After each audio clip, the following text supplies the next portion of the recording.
Sumsel. Pasca putusan banding 20 tahun terhadap terdakwa pemilik 13 kg sabu, Jaksa Penuntut Umum Kejari Lubuk Linggau akhirnya mengajukan kasasi ke Mahkamah Agung.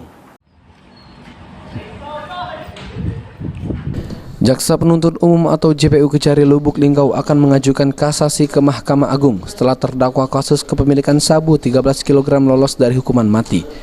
Terdakwa NR divonis hakim dengan hukuman seumur hidup di Pengadilan Negeri Lubuk Linggau 18 Agustus lalu.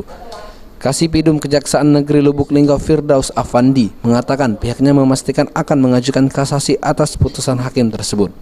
JPU sendiri mengaku putusan di tingkat banding terbilang lebih ringan.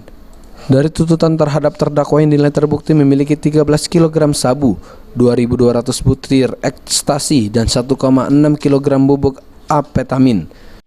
Yang mana sebelumnya kita menuntut hukuman mati dan diputus oleh PN selama hukuman seumur hidup.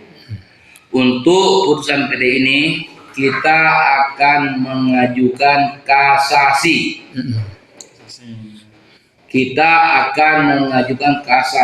Hari ini kita nyatakan di pengadilan. Sementara itu diketahui terdakwa merupakan jaringan internasional Malaysia yang juga sempat mengedarkan sabu sebanyak 2 kg. Tri Hajaria, PAL TV.